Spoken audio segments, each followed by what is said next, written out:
Hello, I'm Anand Naidu, and welcome to this special edition of The Heat. I'm joining you again by Zoom from my home just outside Washington, D.C.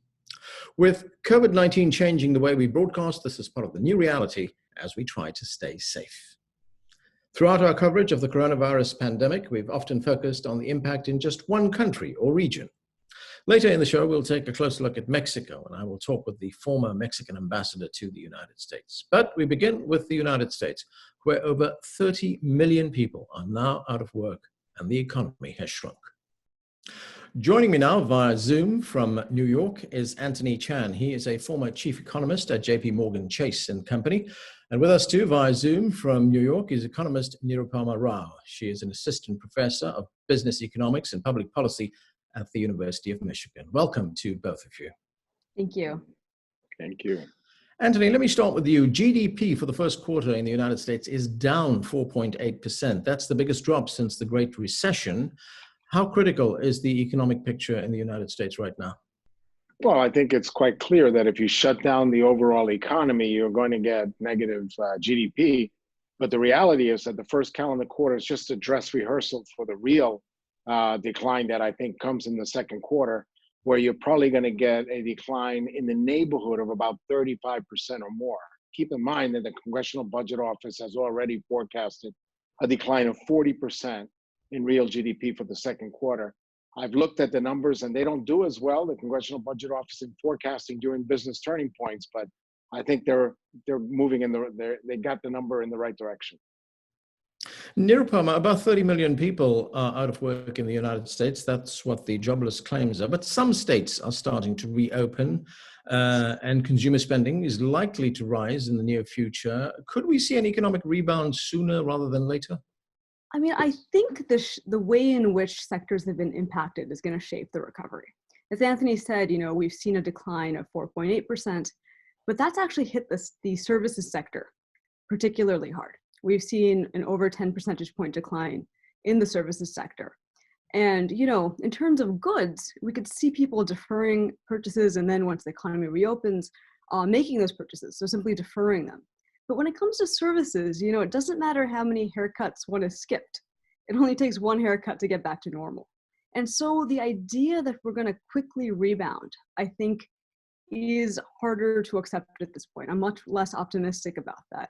A, because of the nature of the contraction we've seen, and also the duration, right? If we had a 2-day shutdown in the economy, you could imagine things could bounce back.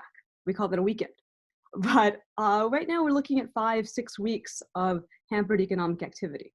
And like you said, some states are opening, but this isn't a matter of just simply laws keeping people from purchasing things that they want to be buying. People are afraid to engage in economic activity. We're not going to have a recovery until we've actually addressed the public health crisis. Anthony, the federal government has poured billions into helping out small businesses. They employ about half the country's workers. But would you still see some small businesses close and never come back? Oh, there's no doubt in my mind that that's going to happen. And the reason that's going to happen is simply because of the consumer sentiment. As Professor Rao has correctly pointed out, people are still reluctant. Just in the last couple of days, we just saw a poll that indicated that 74% of the American people do not feel comfortable, even after we open up, sitting down in a restaurant and having a meal because of the risk of catching the virus. That can be extrapolated to say they're not comfortable going to a sports arena, they're not comfortable going to a concert. That's the reason why the pickup is gonna be a sluggish one. Yes, the government has provided quite a bit of stimulus, but I think that even when we come back, we're probably going to see about 20% of small businesses not being able to open up in a normal fashion. In other words, they're either out of business or they decide to throw in the towel. And that will mean that we're going to have about 10 million people without a job as a result of that situation. Anthony, we have seen these numbers, and you told us about the numbers that we can expect in the second quarter. What else can the government do to mitigate this?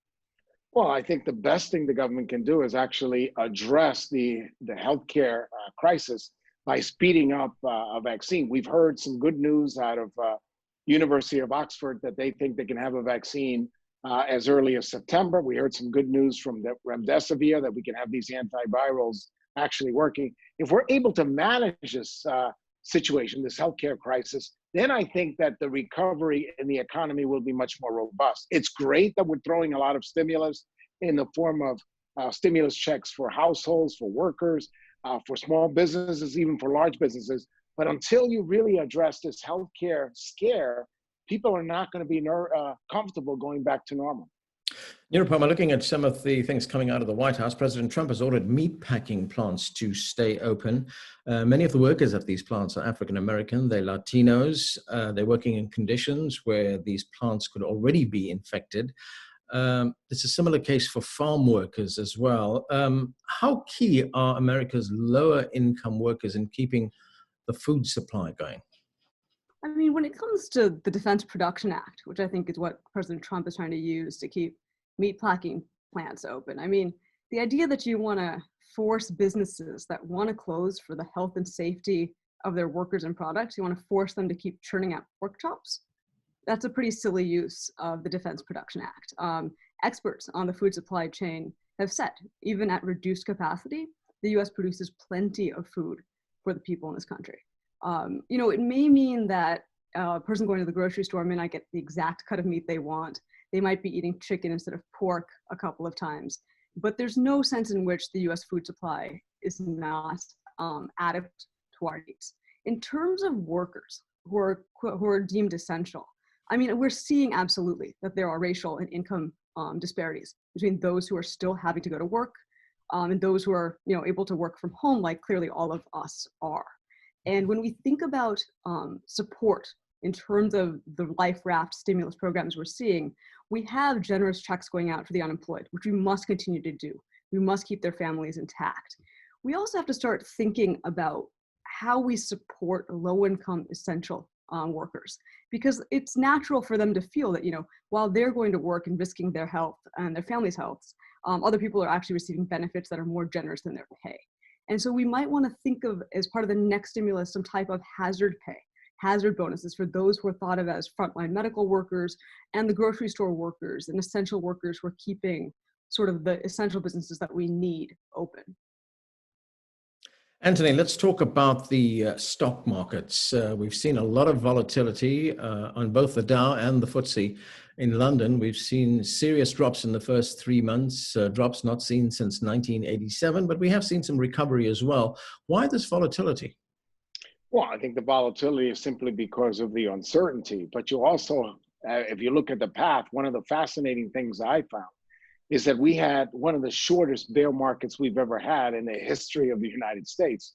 The bear market from the peak to the trough lasted 33 days, when we know that these bear markets last a long time. So that tells me, in fact, I've done some research looking at this, that when bear markets last less than 100 days, guess what happens? We basically retest those lows again in just on an average of 4.5 months. So it's great. And of course, if we resolve the healthcare pandemic, the markets continue to go higher. But when I look at the US S&P 500, for example, and I look at the price earnings ratio on a forward basis, we now have, as of yesterday's close, a price earnings ratio that's about 20. That is the highest price earnings ratio on a forward basis that we've seen in this entire bull market that we had that began in March of 2009. And this is in the wake of earnings actually collapsing and the economy probably going to experience the most sluggish and deepest contraction that we've had since the Great Depression. There is a disconnect there. So, Anthony, when you say that these lows are going to be tested again in the months ahead, are we going to continue to see this volatility? Well, yes, but the good news is that if you look at the VIX index, the volatility peaked in March, around the March 18th, where you had the VIX index going up to almost 80, a little over 80, and now the VIX index is hovering in the 30 range. So when you say volatility, yes, there's volatility because the average of that VIX index is about 19.8, and we're over 30, but we don't have the same volatility we had when the equity market hit a trough. So volatility is still there and it's above average, but it's not as bad as it was in late March. Nirupama, if we look at some specific industries like the airline industry or the travel industry, what do you think is going to be the longer term fallout if this pandemic continues in the months ahead or even into early next year?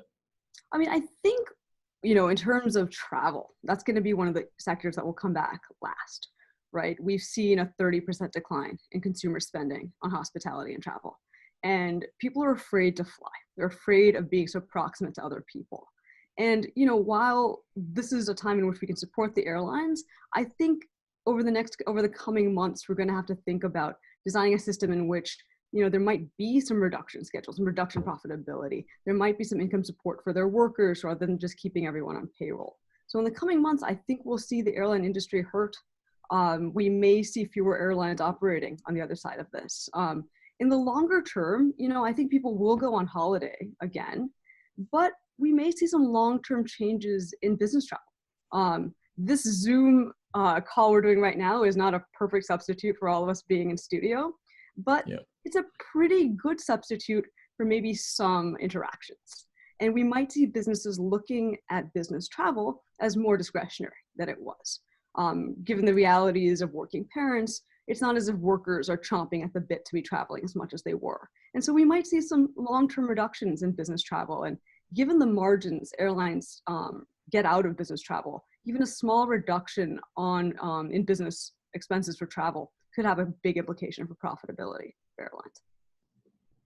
Anthony, there was a recent opinion piece in the New York Times which was headlined, "It's the end of the world economy as we know it." The writer there arguing that many of the links that are driving today's world economy could be broken and that we may not know the full damage for years to come. What do you make of that? Well, I think that the world economy will shift. We know that over the last decade, globalization was a big theme, and we were continuing to push for higher and higher efficiency. And that, of course, meant more and more globalization. But now, with the threats that we saw and the interruptions to the global supply chains, I think that now maybe countries will start to try to think about diversifying those global supply chains. And even though they'll sacrifice some efficiency, we won't have the same arrangements we had before this virus hit the entire world. Nirupama, we've seen globalization drive much of the world's economy in recent years.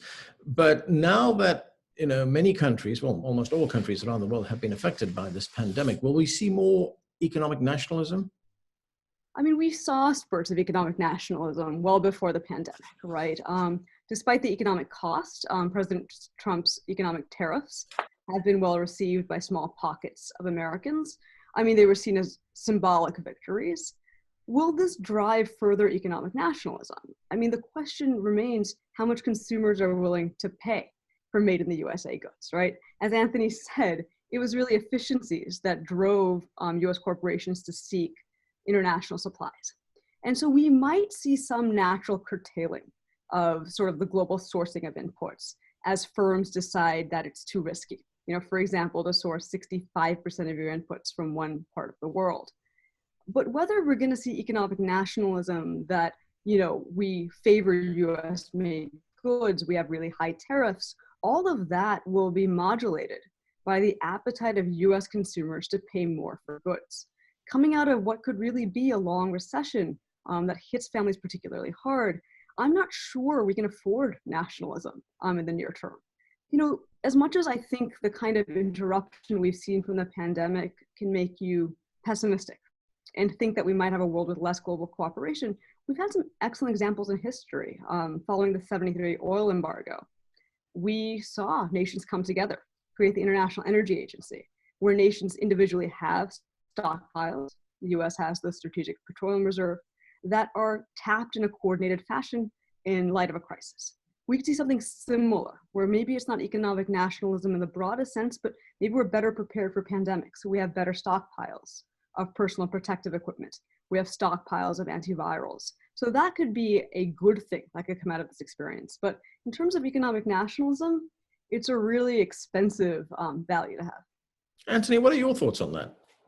I think that right now, with people sort of coming out of this pandemic, there will be a strong move towards economic nationalism. But I do agree with Professor Rao that comes at a heavy price. And as the American people and US companies realize what that price, that enthusiasm that I think comes out of the gate probably wanes over time. And we will at least continue to rely on these traditional global supply chains. Maybe not to the extent that we were relying on them in the beginning, but we're certainly not going to sever ties. Keep in mind that between the US and China, that's 40% of global GDP, or almost. So we can't have a complete decoupling of those two large economies simply because of economic nationalism.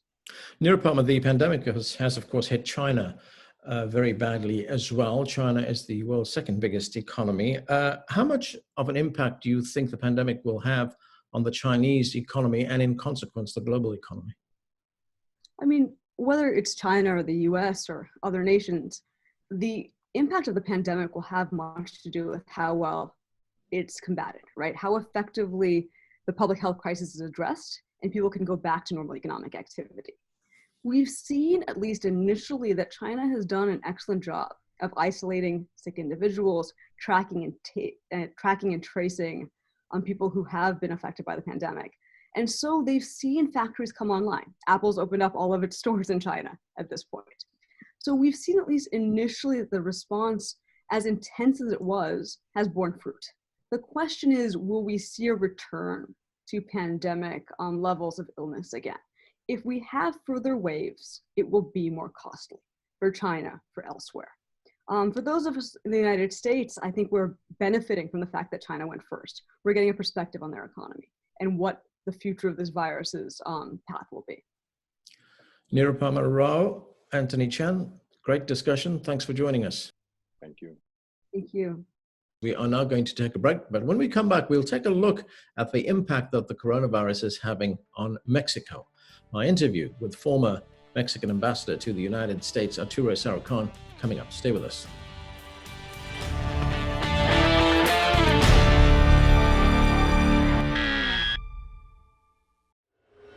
In a world that's constantly moving, what is it that really defines us? Is it the ideas of our time or the trends that shape our lives? Full Frame, weekly on CGTN America.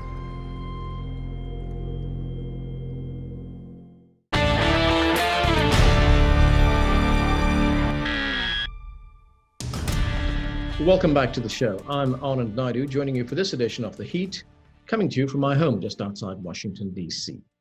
We turn our focus now to Mexico. How is Mexico dealing with the coronavirus pandemic? Joining me via Zoom from Maryland is former Mexican ambassador to the United States, Arturo Sarracan. Ambassador, welcome to the show. Thank you, Anand. Thank you for having me on. Mexico has a population of 130 million. If we look at the casualty rates, it's relatively low, 17,000 cases and 1,600 deaths. What is your assessment of what is happening in the country right now? We're still about 10 days away from what public health specialists think is going to be the peak contagion in Mexico. There are also many experts who think that Mexico has been undercounting. That is, that the stats coming from the government are not a true reflection of contagion rates. But certainly, if you compare it to other areas, certainly in Europe and now in the United States, Mexico's contagion curves seems to be much smaller.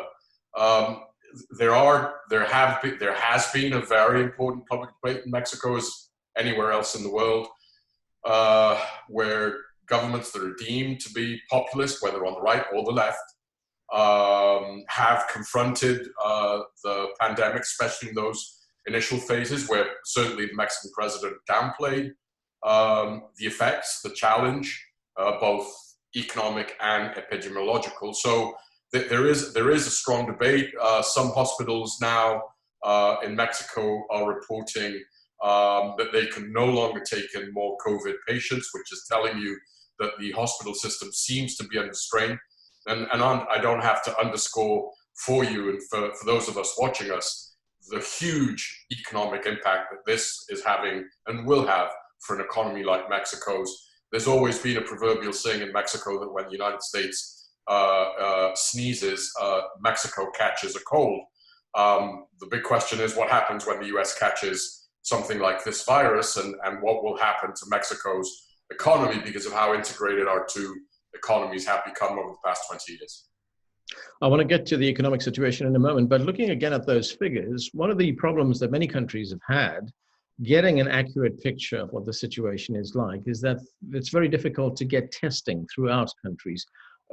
Is Mexico facing a similar problem? It certainly is. One of the issues that many believe that Mexico's data may be like a Swiss cheese full of holes is because testing has been so low. If the OECD about 4 or 5 days ago came out with testing in all the OECD countries, and Mexico is at the very bottom last in terms of tests conducted. And the problem is made even more acute because the Mexican equivalent to the FDA, the authority that allows the importation of medicines or foodstuff, called COFEPRIS, has blocked all imports of test kits. There have been several governors, as you can imagine, that have tried to avail themselves of testing kits to be able to conduct extensive tests in their states. And there seems to be a bit of a chokehold from the federal government as to the importation of those testing kits, which has what is the reason for blocking the import of test kits into the country? It's driven mainly on the model that the health authorities in Mexico have developed to confront the pandemic.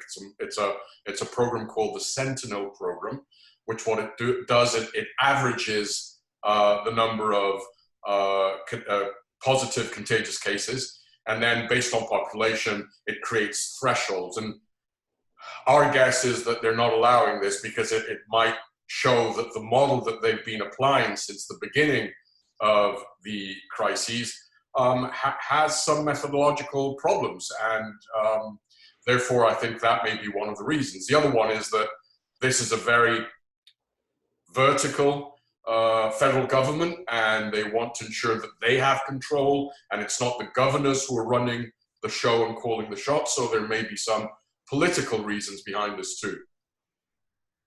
What are the kinds of quarantine measures that are being put in place in Mexico? Also, is there any kind of lockdown? There is. The government has recommended stay-at-home orders for all the country.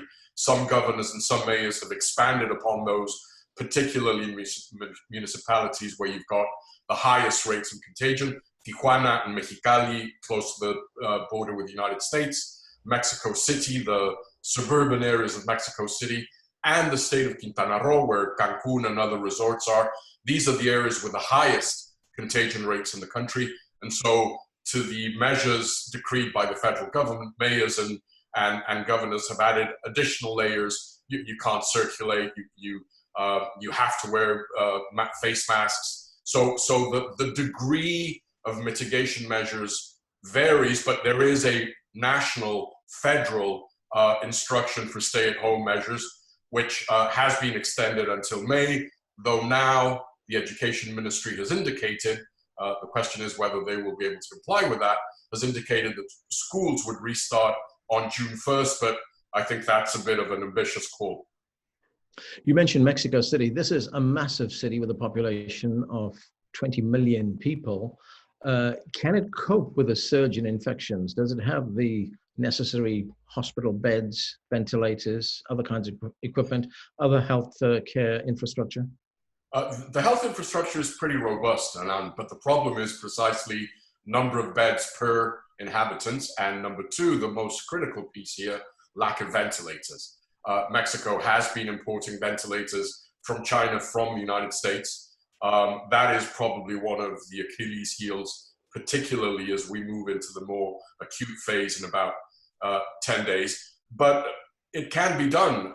You might recall, and your viewers might recall, that in 2009, when Mexico was the epicenter of H1N1, Mexico, the federal government, and the Mexico City government, which, by the way, was headed by the man who today is the foreign secretary of Mexico, worked hand in hand to bring a 18 million city to a complete standstill, to a complete lockdown. And that was a very important lesson in how Mexico was able, back in 2009, to very aggressively and very successfully contain the expansion of H1N1 back in 2009. Let's get back to the economy. Mexico's GDP is expected to drop by 10% this year.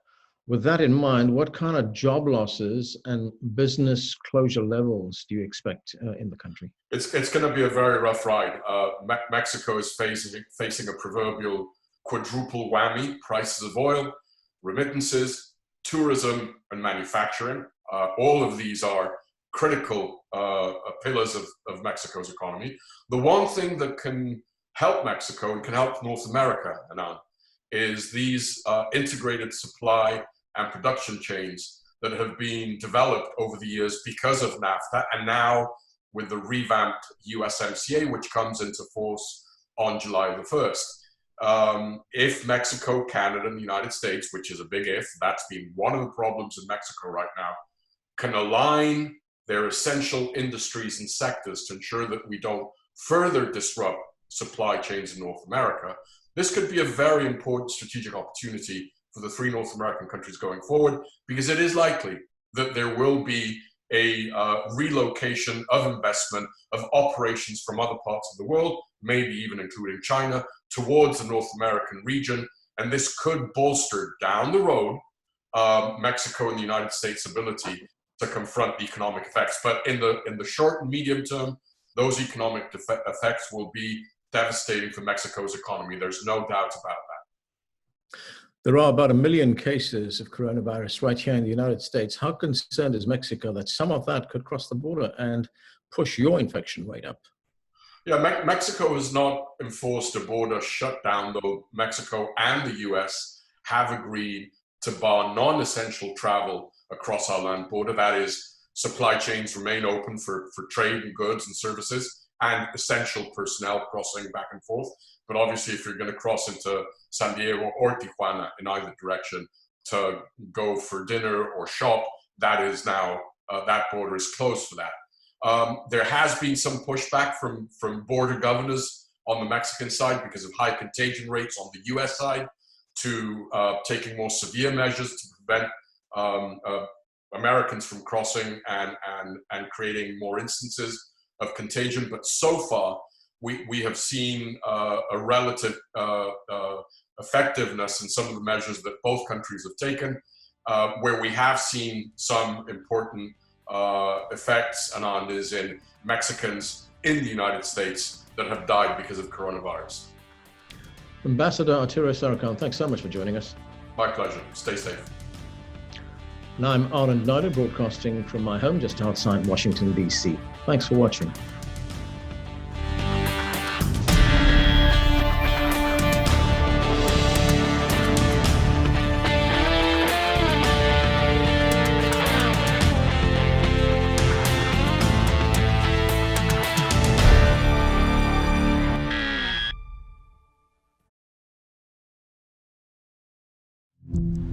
In-depth stories. All the coal that was mineable is gone.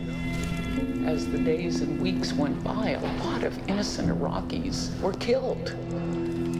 So this is my home. This is my home. This is the only place I know.